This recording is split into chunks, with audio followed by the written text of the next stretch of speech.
Today, we're going to beautiful ancient Egypt. Well, like 1970s Egypt, but still Egypt. We're here, fuck it, let's... So, when it comes to ancient Egypt, the one thing that people like to bring up is high technology. They had advanced high technology. I tend to agree with that. Although I don't say it's so advanced that they were running around with some kind of super saws like, we've never seen before, but that they were possibly using a technology that we simply overlook. That we're like, well, we know about it, but we didn't think that they actually used something like that. It's just like, it just didn't click or something. And so, like, one of the theories that a lot of people have, and myself, I tend to look, I think it seems rather plausible, is using sound and light. Now here I want to show you guys this. So we see right here, this is the water running. Now when they pump different frequencies through it, the vibrations hit the hose and they cause the water to have a certain effect to it. So it appears that it's doing something that, it's not. Like it appears that it's running in fast forward there, but when they change it back to 23 or 24 or whatever, it'll freeze and it'll look like it's frozen in time. Just like that. I mean, is that cool or what? And that's just from it flowing. It'll just follow that exact same path, but to the eye, it appears that it's just frozen in time. I think it's really fucking neat, but it shows how sound can manipulate everything, even your perception of stuff. And I think that's one of the main points today, is that we have to forget about our preconceived notions and our perceptions of what it is, and look at what it could be, what makes the most sense. What did they have to do all this stuff with? Because we look at some of the tools that the ancient Egyptians used, and we see, okay, that these aren't going to work on granite. You're not going to, these copper chisels are just simply not going to work. It's just not going to happen. So we have to move beyond that and say, how could some of this stuff be accomplished? Right, so check this out, you guys. So this guy is using sound to drill through different things. See, look at how he drilled right through that piece of solid green granite. Man, that's cool. Right through it, just with sound. Oh, and the copper, obviously. Alright, so this one, he's just running sound again through it again, but look how it carved into the granite. So I could see them carving hieroglyphs like that. It would make a lot more sense than trying to chisel it as perfect as it looks. Look how he could just make shapes of the copper and it just course it out like that. Now this is another thing that's really cool too. Check this out. He's going to vibrate the rocks. He's running this frequency through it, and then he's just holding the two rocks together, just putting his weight on it, and it's just running the frequency, just shaking it, and watch what happens. This is really neat. Yeah, this blew my mind when I first saw this. Watch, look. So he's showing you where he was holding the two rocks together. Now watch. And it was a corner. It was a corner piece. It fits right over it. What's that remind you of? Saxe Huaman? Yes. Alright, so now we're going to check out the frennial lens. And what this is really just a magnifying glass, in a sense, that you can start a fire with. It's a lens that gets super hot. I mean, way hotter than a magnifying glass would. The way it's constructed allows it to do this. So here, when we take a look at this video right here, he holds the wood under it for 2 seconds and it bursts into flames. I mean, this is nuts. Now he starts, this is what I really like, is that they can melt rock with it. Now, there's been a ton of things where people are like, oh man, it looks like they melted them together. Well, perhaps they could. And there's different evidence we're going to see later. Now look at this. This is what's really neat. He's melting, he has got a nail on there, and the nail melts together with the stone and fuses together with it. This is how hot this gets. Now they say that, okay, if they're going to use fire, to soften the granite and break. I mean, that makes sense, but if you have a lot of wood to make fire with, which the Egyptians didn't, but they had a ton of sun. So it seems logical. I mean, look, you make lava with this shit. No joke. Look how it's fused together like that. Is that crazy or what? Look at this. He's making a little pool of lava with the sun, with the power of the sun. Now, there are reasons why I think that this is possible for ancient Egypt is because of some of the places around there. Like, you might not know about it, but there's the Crystal Desert with the Crystal Mountain and everything. I mean, they have a ton of crystals. And Herodotus even spoke about the Egyptians, a certain sect of them that would have been like the Nubians in the Sudan or whatever, that they had coffins, you know, a sarcophagus made of a solid giant crystal. And the people inside were perfectly preserved. Like, they didn't need like the mummification like the other Egyptians did. It made them perfect, you know. I mean, we never found any evidence of it, but man, that's neat. He said you could see right through to the person inside. Like, it was crystal clear and you could see right through. And there's a ton of crystal around Egypt. This piece we're looking at is not from Egypt. It's actually from Mexico, but I just figured I'd show it because there are places that have stuff like that. So maybe Egypt did too at one time. Maybe it all got used up. I don't know, but just so you guys know where this one particular picture is from. Look how this boils now. See, yeah, like, and just with the power of the sun, just beaming down on it, make it boil like it's nothing. I mean, is that cool or what? Now we're going to go back into my theory of the pyramids being built on top of mountains. But I want you to look at some of this evidence. When we talk about like the air shafts that go out of the pyramids, look at these two. There's the air shaft and there's the granite plug. And see how the pieces popped off like that? I think they look real similar. You see how it breaks off like that? So, I mean, I think they could have just drilled right through the mountain using something like that, using just sound. But this is what I noticed, which was really neat. When I looked at this, I saw the sides of it, and I was like, man, that looks really weird. And then I'm like, they're mirrored images, like imprinted on the side of the stone. I mean, that's really what it looked like to me.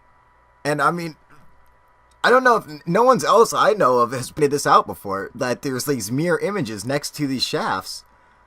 But I went and I checked to make sure. So what I did was I went and cut them exactly in half. And I took two of the same images, cut them exactly in half, and then I took one side and flipped it 180 degrees. And then it should, if it was a mirror image, it should look exactly like the original does. So that's what we're going to test out right here. So I'm flipping it around. I already made sure it was the same size and everything. Move that over a little bit. And you got to make it exactly 180 degrees. But watch this. This is so cool.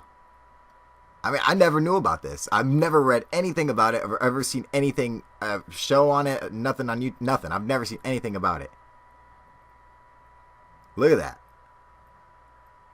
Now wait till you see the picture. Look at that. I'm telling you, like, it's like a mirrored image. So how did that happen? That's another mystery. I mean, how do you make that? What happened to do that? Something caused that. It didn't just fucking appear like that. Something fucking made that. So, you know, I guess that's on to a new investigation for us, but that's fucking neat, man. Did you guys know about that? Fuck you. No, you didn't. Man. Yeah, I thought that was so fucking cool. I was like, what the fuck is this? Does anyone else notice this? Am I the only one who's pointing this out? I'm like, hello? Is there a mirror image there? On both sides. I believe the other side, in fact, will do the exact same thing. So, is that cool or what? Hey man, talk all the shit you want to, alright? But it's there. Now look at the inside of the shaft. Remember I was saying that it could be carved out of the mountain? This is actually what the shaft looks like. It straight looks like it's just dug straight through the mountain. You know, that doesn't look like it's the fucking like the limestone blocks. You know, and now this is a room that they come to at the end of it. So this part does. I could see why, because they have like this little slide-in door there. But I think the most of it was just pure mound. Now, this is what's cool. How did they get these copper handles that are in that door? How did they get it into the stone and have them like fused together like that? I think they could have used something like this. Use the perennial leads to heat the stone and then insert the copper handles. And then they fuse together and boom, now you got a copper handle onto it. So, makes sense, right? And it's something easy they could have done. They could have easily made a perennial lens because they have all that crystal. And that's exactly what you could use. So,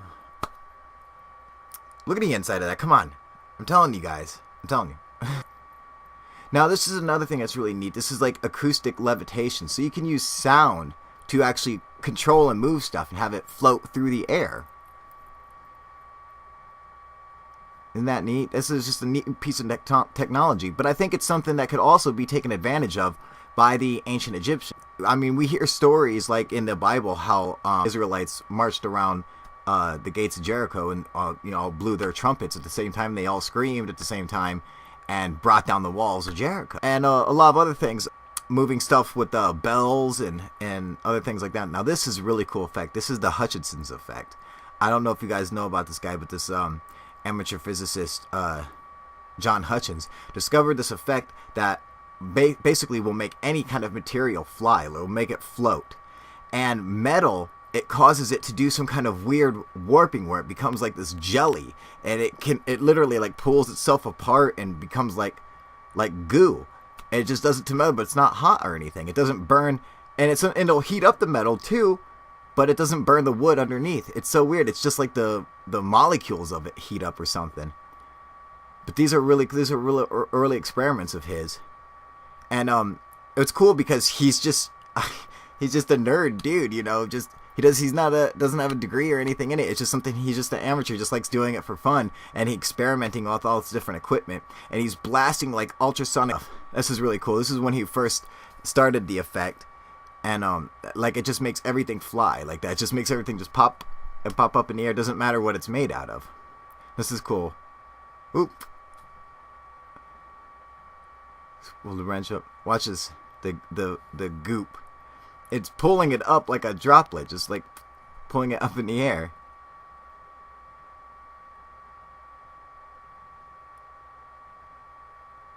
Is that cool or what?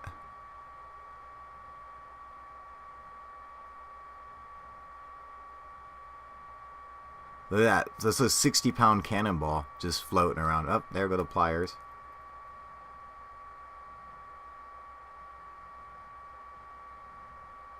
It's spinning like that. Isn't that cool?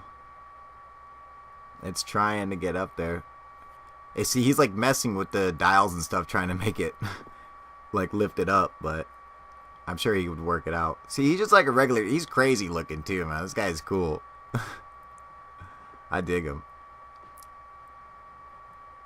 Look how it's fused in like that. Now, I'm not saying the Hutchinson's effect didn't. Look at that. Not fucking crazy. I'm not saying it had something to do with ancient Egypt, although it could have. I just figured you guys should check this out because it's fucking cool. Look, oh, he's definitely a fucking alien. Come on, give me a break, you guys. Shit, look at this guy. God, I fucking love him. I just want to lick his head. You can't even move in his house. He's got so much equipment, old army surplus radios and shit. This dude's fucking awesome.